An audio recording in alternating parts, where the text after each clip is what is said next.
Espérate, voy a decir que no me... Eh, saludos, me presento, soy Misael Linares Wharton y con mi compañero Anthony vamos a exponer lo que sería el tema conceptual de las máquinas síncronas, ¿no? Entonces, eh, la primera diapo la va a explicar mi compañero Anthony. En primer lugar, se observa una vista global del generador síncrono, del cual se explicará el principio de funcionamiento electromagnético. Aquí podemos observar cómo sus componentes fundamentales son el rotor y el estator, el rotor giratorio y el estator. Sí. Eh, Aquí tenemos una animación de lo que sería pues el funcionamiento del motor síncrono, donde podemos ver el rotor con sus embobinados, este sería un rotor dipolo con tres bobinas de salida, ¿no? Un generador trifásico, podríamos decirlo así, ¿no? Y este de acá sería el esquema del, del campo magnético del rotor, ¿no? Y acá podemos ver un poco más detallado las partes, ¿no? Donde podemos ver que estaría laminado el rotor para, vamos a ver más adelante lo que serían las pérdidas en el núcleo, en el estator, la bobina de campo, y pues aquí tenemos otra imagen más, ¿no? Donde vemos el rotor y vemos los campos electromagnéticos de lo que serían pues cada uno de las bobinas, ¿no? Que las bobinas del inducido, ¿no? Eh, Continuamos.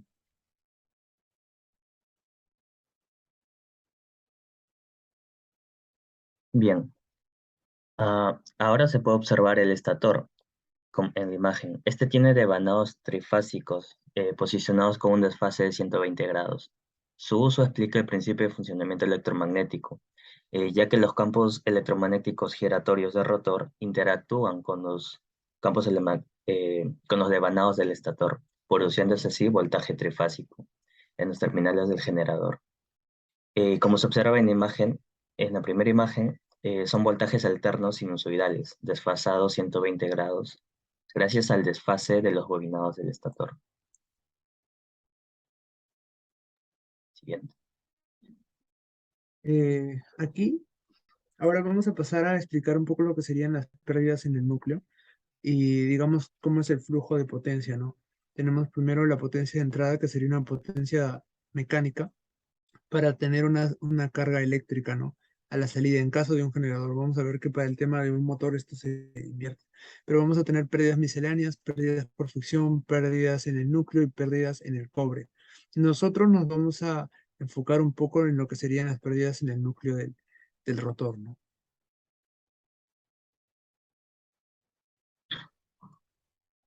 Eh, Bien, el primer tipo de pérdidas es por corrientes parásitas o de Foucault.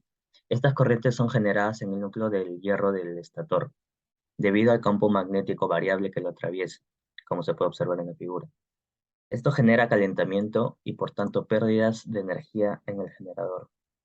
Por ello se suele laminar el núcleo de material ferromagnético del estator para aumentar así la resistencia a estas corrientes no deseadas.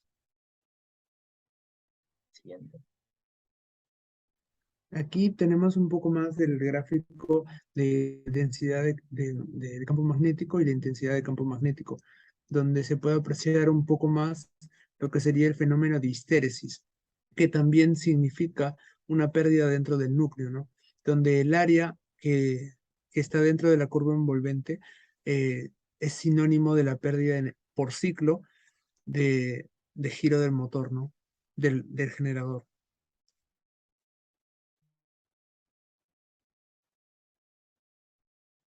Bien, a continuación se muestran los parámetros del circuito equivalente del generador síncrono.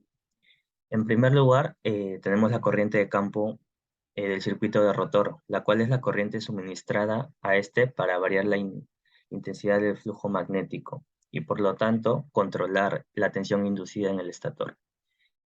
Luego, en la segunda imagen,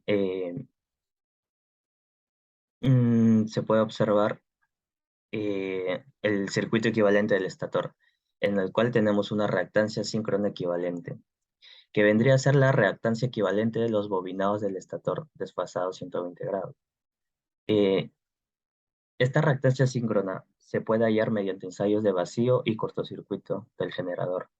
Con estos ensayos se calcula una recta en vacío y cortocircuito que permite hallar la relación entre la tensión inducida y corriente de armadura, llamado impedancia síncrona. Con este dato se puede hallar la reactancia síncrona, sabiendo el valor de la resistencia de armadura, como se observa en esta ecuación.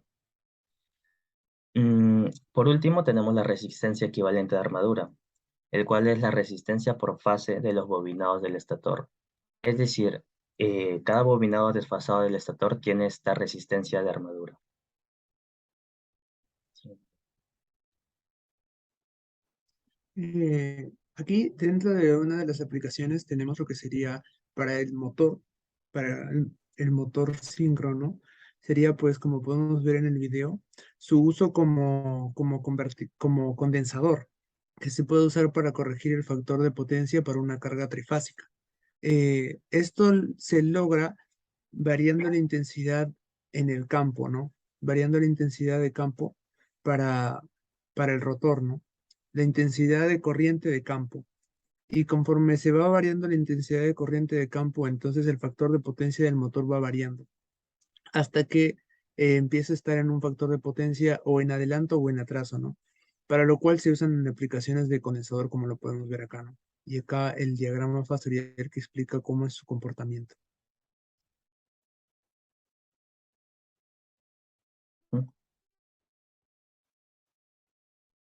Sí, como me dijo mi compañero, en esta imagen se muestra el uso del motor síncrono como condensador.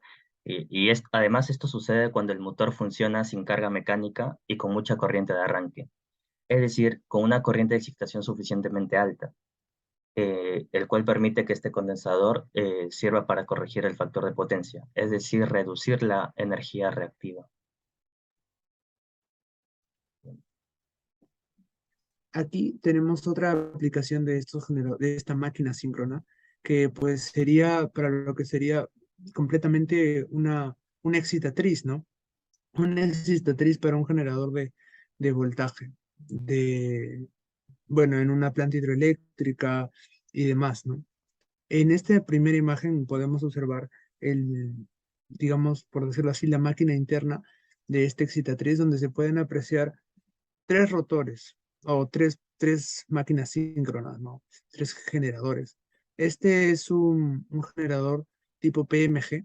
Aquí tenemos el esquema, donde el primer generador sería un PMG, que es un Permanent Magnet Generator, que sería básicamente un generador eh, de corriente alterna a base de imanes permanentes, ¿no? Luego la segunda máquina síncrona que tenemos sería el rotor mismo de la excitatriz, ¿no? Para luego pasar por una etapa de corrección mediante un puente de diodos, ¿no? Para luego usar ese generador de corriente DC para controlar justamente la corriente de campo en el generador principal, lo cual se va a usar para el AVR, que sería el Average Voltage Control, ¿no? Que va a empezar a variar la corriente de campo dentro de la excitatriz o del segundo rotor, justamente para poder mantener el voltaje, ¿no?